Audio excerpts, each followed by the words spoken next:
নমস্কার বন্ধুরা, অঙ্কিতার রান্নাবাটিতে আপনাদের সকলকে স্বাগত জানাই। আজ আমি আপনাদের সামনে নিয়ে এলাম সর্ষে পটলের রেসিপি। তো চলুন শুরু করা যাক। প্রথমে আমি 5টা পটল নিয়েছি। পটলগুলোকে খুব ভালোভাবে খোসা ছাড়িয়ে এগুলোকে মাঝখান থেকে চিড়ে নিতে হবে। দেখুন, আমি ছুরির সাহায্যে প্রথমে এই ডিরেকশানে চিড়ে নিলাম, এরপরে উল্টো দিক থেকে এর অপোজিট ডিরেকশানে আবার চিড়ে নেব। পটলগুলোকে এইভাবে চিড়ে নেওয়ার কারণ হলো যাতে ভেতরে ভালোভাবে মশলাটা ঢোকে।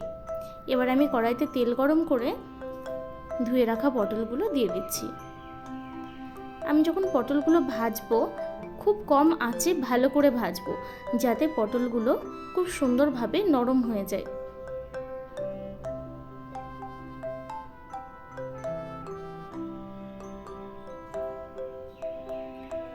পটলগুলো ভাজতে ভাজতে আমি মশলাটা রেডি করে নিই। প্রথমে আমি দিয়ে দিচ্ছি 1 চামচ জিরে, 5 কোয়া রসুন, 2টো কাঁচা লঙ্কা,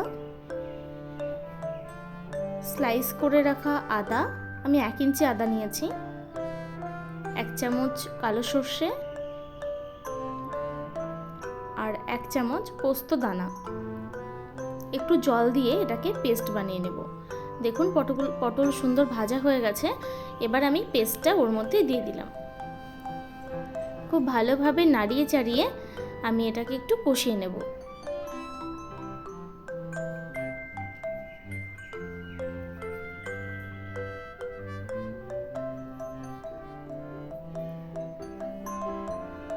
এই মশলার মধ্যে এবার দিয়ে দিচ্ছি 1/2 চামচ হলুদ গুঁড়ো আর 1/2 চামচ লবণ।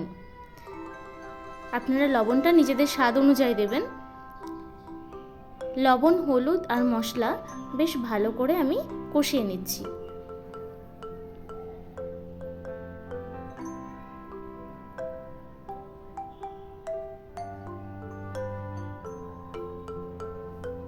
ভালোভাবে কষানো হয়ে গেছে। এবার আমি দিয়ে দিলাম 1/2 গ্লাস জল।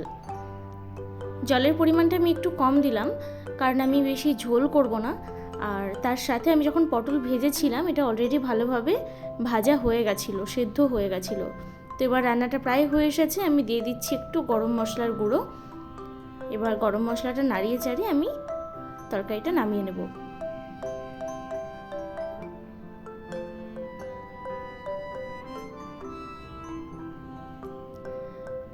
তো দেখুন, রেডি হয়ে গেছে সর্ষে পটল রেসিপি।